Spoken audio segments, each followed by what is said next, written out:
ચોમાસાના આગમનને લઈને મોટા સમાચાર। ચોમાસાની સ્થિતિ અંગે હવામાન વિભાગે સારા સમાચાર આપ્યા છે। ચોમાસું ધીમે ધીમે આગળ વધી રહ્યું છે અને આગળ વધવા માટે અનુકૂળ વાતાવરણ બની રહ્યું છે। વિભાગે જણાવ્યું કે આ વર્ષે ચોમાસું લગભગ 4 દિવસ વહેલું આવી શકે છે। 26 મેની આસપાસ કેરળમાં ચોમાસું પ્રવેશવાની સંભાવના છે। ચોમાસું સમય પહેલા પહોંચે તેવી પરિસ્થિતિ અનુકૂળ બની રહી છે।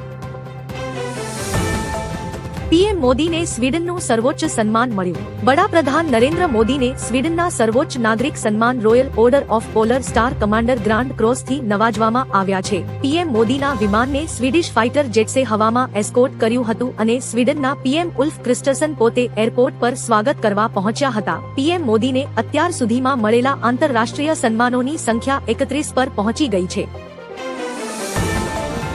સીએમ યોગીએ કહ્યું, રસ્તા પર નમાજ નહીં પડવા દઈએ। બકરી ઈદની નમાઝ અંગે મુખ્યમંત્રી યોગીએ કડક નિવેદન આપ્યું છે। તેમણે ભારપૂર્વક જણાવ્યું હતું કે ઉત્તર પ્રદેશમાં રસ્તાઓ પર નમાઝ પડવાની મંજૂરી આપવામાં આવશે નહીં। રસ્તાઓ મુસાફરી માટે છે। કોઈ પણ વ્યક્તિને તેમને અવરોધવાનો અથવા જાહેર માર્ગો પર ધાર્મિક મેળાવડા યોજવાનો અધિકાર નથી। ધાર્મિક કાર્યક્રમો માટે નિયુક્ત સ્થળો છે અને આવા કાર્યક્રમો ફક્ત તે સ્થળોએ જ યોજવા જોઈએ। નેધરલેન્ડથી 1000 વર્ષ જૂના તમિલ દસ્તાવેજો ભારત આવશે। પીએમ મોદીની નેધરલેન્ડ યાત્રા દરમિયાન 11મી સદીની ઐતિહાસિક ચોલ તામ્ર પટ્ટિકાઓને ભારત પરત લાવવા સમજૂતી થઈ છે। આ 1000 વર્ષ જૂના 21 મોટી અને 3 નાની તાંબાની પ્લેટોમાં રાજા રાજરાજા ચોલ અને રાજેન્દ્ર ચોલ પ્રથમની માહિતી છે। આ સાથે જ ટાટા ઇલેક્ટ્રોનિક્સ અને વિશ્વની અગ્રણી કંપની ASML વચ્ચે સેમિકન્ડક્ટર અને ચિપ ટેકનોલોજીમાં વ્યૂહાત્મક ભાગીદારીનો કરાર થયો છે।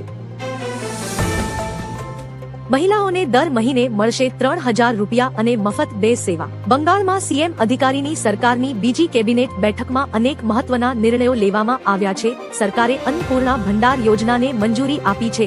આગામી 1 જૂનથી રાજ્યની તમામ મહિલાઓને સરકારી બસોમાં મફત મુસાફરીની સુવિધા આપવામાં આવશે। સરકારી કર્મચારીઓ માટે 7મા પગાર પંચની રચના કરવામાં આવી છે। બંગાળમાં મહિલાઓને 1 જૂનથી દર મહિને રૂપિયા 3000 મળવાનું શરૂ થશે।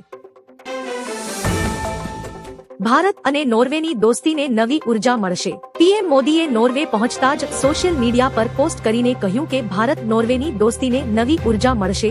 મોદીએ જણાવ્યું કે તેઓ નોર્વેની રાજધાની ઓસ્લો પહોંચી ગયા છે અને વડાપ્રધાન જોનાસ ગહર સ્ટોરેના ઉષ્માભર્યા સ્વાગત માટે આભાર વ્યક્ત કર્યો છે। તેમણે વિશ્વાસ વ્યક્ત કર્યો કે 43 વર્ષ પછીની આ ઐતિહાસિક મુલાકાત બંને દેશો વચ્ચેના મિત્રતાપૂર્ણ સંબંધોને વધુ મજબૂત બનાવશે। કલ્પસર પ્રોજેક્ટ માટે નેધરલેન્ડ્સમાં કરાર। વડાપ્રધાન નરેન્દ્ર મોદીએ નેધરલેન્ડ્સના પીએમ રોબ જેટેન સાથે વિશ્વ પ્રસિદ્ધ અફસ્લુઇટડિજક ડાઇકની મુલાકાત લીધી હતી। આ દરમિયાન ગુજરાતના મહત્વકાંક્ષી કલ્પસર પ્રોજેક્ટ માટે ટેકનિકલ સહયોગના લેટર ઓફ ઇન્ટેન્ટ પર હસ્તાક્ષર કરાયા છે। નેધરલેન્ડ્સના વોટર એન્જિનિયરિંગના સહયોગથી ખંભાતના અખાતમાં મીઠા પાણીનું વિશાળ જળાશય બનશે। આ પ્રોજેક્ટ ગેમ ચેન્જર સાબિત થશે।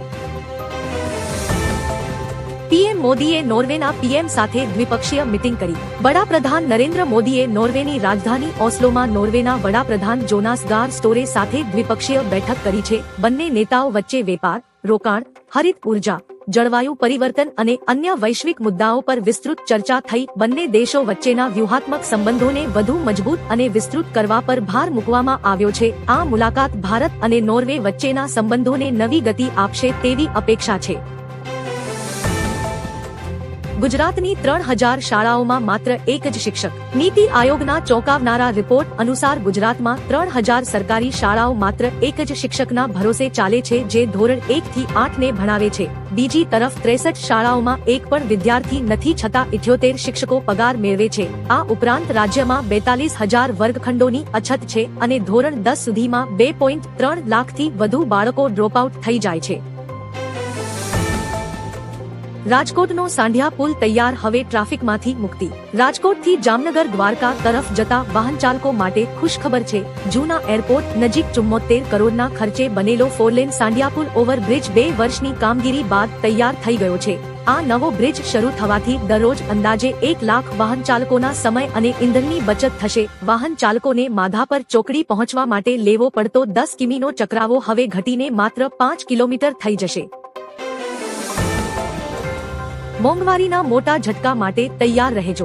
આર્થિક વિશ્લેષકોના અંદાજ મુજબ મિડલ ઈસ્ટના યુદ્ધના કારણે દેશમાં મોંઘવારીમાં મોટો ઉછાળો આવી શકે છે। આ વધતી મોંઘવારીને નિયંત્રિત કરવા માટે reserve bank of India Diwali સુધીમાં મુખ્ય વ્યાજ દરોમાં વધારો કરે તેવી પ્રબળ સંભાવના છે।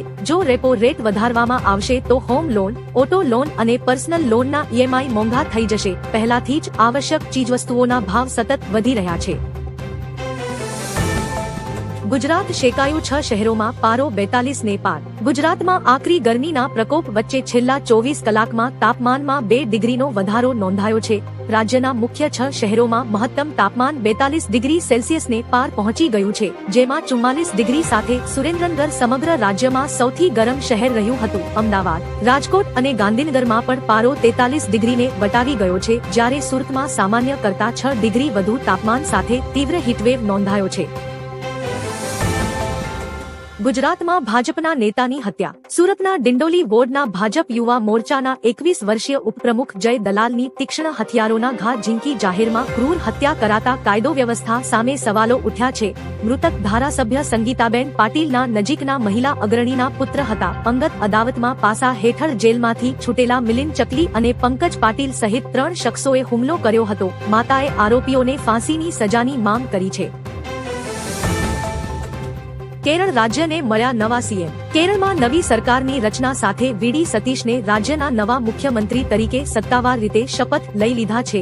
આ સાથે જ તાજેતરમાં જે રાજ્યોમાં વિધાનસભા ચૂંટણીઓ યોજાઈ હતી તે તમામમાં નવા મુખ્યમંત્રીઓએ કાર્યભાર સંભાળી લીધો છે। સમારોહમાં કોંગ્રેસ અધ્યક્ષ મલ્લિકાર્જુન ખડગે, રાહુલ ગાંધી, પ્રિયંકા ગાંધી, રેવંત રેડ્ડી, ડીકે શિવકુમાર અને કેસી વેણુગોપાલ સહિતના દિગ્ગજ નેતાઓ હાજર રહ્યા હતા।